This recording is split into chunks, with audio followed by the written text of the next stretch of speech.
Hi, everybody. In Sped 503. I apologize. I meant to be with you sooner by video to just discuss things about the course and to make sure that you're okay and we have some, I don't know, clearer understandings if anything is going on. Um, One thing that I decided, I'm getting people starting to ask for extensions and things, and I know how crazy this semester gets. And I do this every semester, I swear. Well, with the graduate students, I always end up going, you know what? I'm really nice about extensions, but I'm just sick of extending. I don't even know who I extended to, and I forget. So the point is, I just opened the boxes up. I need everything in by August 1st, except for those two projects at the end, IEP and the presentation, I think. That has to be in by the 5th. I hope I'm not messing anybody up who might have done things ahead of time. I'm sorry if I am. I just think I kind of just wish I'd done this at the beginning, but anyway, it's not how the course is written, and I went with that. But I don't really care as long as I can get things by the first, because I don't know how much it'll back up or whatever, you know. So anyway, just wanted to let you know that. Um, was it your class that I deleted something? No, that was another class. Sorry. I've got three classes that I'm trying to do videos for. So, anyway, let's get to your work. It was really quite good, and I appreciate the writing you've been doing, the ideas that you're sharing, the ways that you are making application of the law. It is really good. It's really good. It's a terribly dry subject. It really is a horrible subject. Um, I mean, I always said I'd like to be a lawyer. I just didn't want to go to law school. Because, I mean, it's just, it's just blah, blah, blah, blah, this case, this case, this case. I know. Now, where I want you to go in the course, or take from the course, is really a couple of things. One is the basics. I mean, for example, least restrictive environment. That is a basic. You have to know that. If you go into IEP meetings and you don't know things like least restrictive environment, people are going to wonder, what planet you're from, because everybody knows that. There are a lot of things, though, that we don't know, maybe, but we know what a child deserves. Do you know what I'm saying? Okay, so here's an example. We know that children deserve testing, assessment that is as free of bias as possible.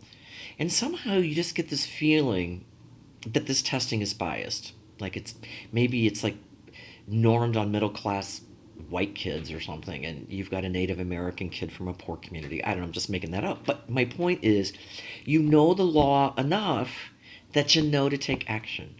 So you may not be the one that can figure out if it's test bias or something, but you can start the ball rolling because you know that that is a provision in the law. And that's what I like when people leave. I said two things. One, of course, is knowing those basics, like the LRE. But the other one is that you know the intent of the law. You know the value of the law. You know what the law is trying to achieve. Because if you look at it in that context, you're a much better advocate because you're actually thinking legally, not the court case number. You're thinking legally, like he deserves fair assessment, right? This kid was like shoved out of inclusion without any, uh, you know, thought given to this, that, or something else. I don't know, right? Those kind of things. Or like IEP violations. For example, I know far too many IEP teams who, even if they don't say it in the beginning, they've already laid out the placement. And that's not how it works, right? And you would know that. You don't have to know which law it was. You don't have to know which court case decided it, right? So that's my point. Take the spirit of the law, take the value of the law, because that's what I want you to really leave with, okay? Like this is how old I am, 108. The law for special education, the initial law, basically the basic edition one, PL 94145, PL 94. Oh my God, PL 94. That's crazy. I haven't said it in so long. I bet I said the wrong number. Look it up. The initial law in 1975, I graduated high school in 1979. So that law was very new when I started. Um, and one of the things that is missing to me from special education, PL 94142. Let's continue. One of the things that is missing from special ed to me today, in many places, is really the advocacy. Um, this feeling that as special educators, we were really promoting one's life, um, trying to help people live in self-determined environments, those sorts of things. We were really kind of go-getters, but the law was new, so there was this, we were always, applying the law. I don't mean like losers, like you didn't do that. I don't mean that. We were still kind of learning the law. Can we do this? Can we do that? What's this do? What's that do? So it was sort of made the law really um, powerful and something that you internalized. Unfortunately, in this day and age, I mean, a lot of people want to know the law because they know when they go to the IEP meeting, there'll be 10 attorneys. And I find that so sad. I find that really, really, really super sad. Um, Maybe at one point I should talk about IEPs. I think I should do that. I'll write it down somewhere because um, I meant IEP meetings and stuff because it really is a big topic, and it's really something that because of the law and because we've become so litigious and well, sometimes hostile, that confrontational, I don't know what the best word is, but it's like the laws, you got to know it, so you don't get screwed over. That's not how you want to know it. All right, so okay, one of the things I really like about your writing is that you have, as I mentioned a few minutes ago, you've made application. It's clear to me that you get this is what this does, this is how it might look, or this might be the ramification of it, or this is what we would have to think about. You're making those things very clear. As I said, that I know it's a little dry. The things that you're learning are, you'll be surprised how much sticks with you. That's all I'm saying. You'll be surprised how much sticks with you. And that's why the task, although a bit dry, what I hope you do in these are written assignments, and I actually think next year I'm even going to tweak those a bit because I might even want like less law and more what does this mean. But the point is, and I don't know, I can't I mean I have a lot of prompts, so I don't know which ones are what, but people seem to be doing this well, like elaborating and saying more things about it, not just speaking. The law says da da da. You're really making some application around that, so I really appreciate that. Um, Let me think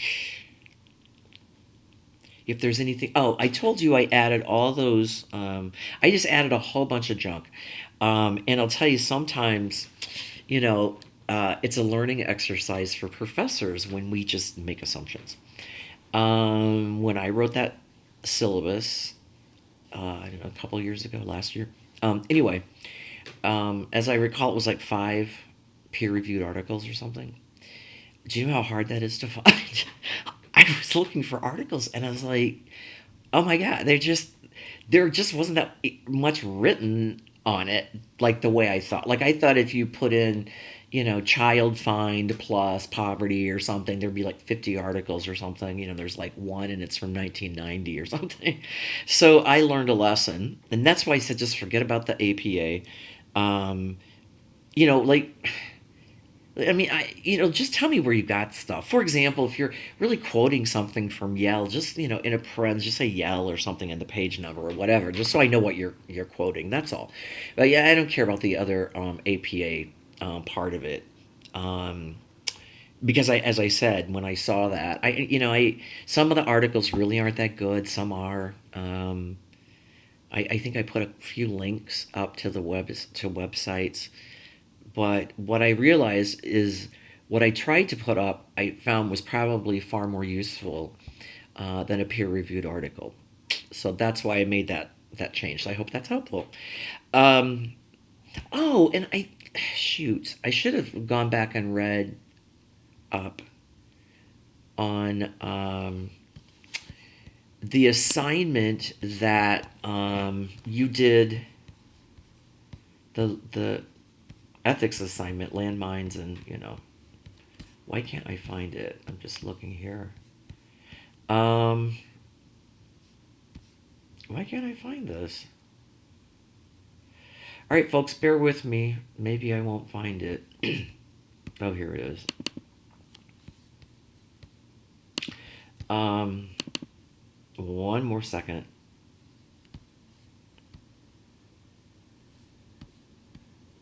All right, that's. I just had to just make a quick look. Um, thanks for waiting for me. Because I couldn't remember exactly. There was a couple things I want to talk about, like they just weren't coming to my head.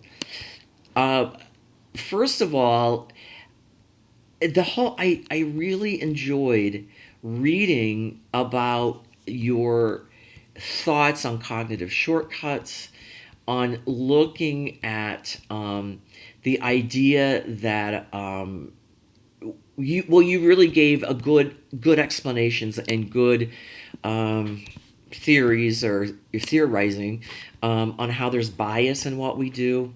Um, as I was reading those, okay, I put that article up last year, and it's a subject that I always wanted to talk about is ethics, how we make decisions, how we inform ourselves, how we hold each other accountable, etc. Um, but that article is not written for special educators, so I thought maybe it won't work. And I'm still not sure, so give me some feedback if you think it's a weird article or something. But what you took out of it's exactly what I wanted you to take out of it. You really gave due diligence, as they say, to all of these elements that are kind of swirling at the same time that have to be taken into consideration to not just get in trouble legally, but to do the right thing by kids and to ensure that what we use is evidence based. Um, and just let me say quickly what I mean by evidence based. Okay, technically, I think evidence based means like peer reviewed, like it would come from some journal and it's been peer reviewed. But I mean, I think of evidence based as those things that we know that work. Okay, so for example, if you read how timeout was designed and was supposed to be utilized, right? It would be utilized much differently than it is most times in schools and stuff. My point is, I know what the evidence says. I'm not talking about evidence based necessarily. You have to get this article and find things. There's evidence for all sorts of things that's out there. Okay, I mean, for example, right now there's this big debate around vaccinations, and there's no evidence to suggest that they cause autism, but there are a lot of people who really think that they do. So anyway, my point in getting back to that is making certain that we're not shortcutting, that we're not making assumptions, that we're not another one I just thought of is when I said about making assumptions. A lot of times teams get in trouble because you say something, I say something, we assume that we're saying the same thing and we're not. So even just making sure that the problem or the task or whatever you want to call it is well articulated and is available to everyone together to agree upon, you're not going to do very well anyway. So anyway, I just appreciated that. I really liked your writing in those areas. I am big time behind on discussion boards. I will get to those ASAP. But I just wanted to check in with you and make sure things hopefully are going okay, and give you some feedback because your work has been good, and I'll get back to you grading more very soon. Okay, so now that it finally got to be summer, I hope you're having a good one. Take care. Bye bye.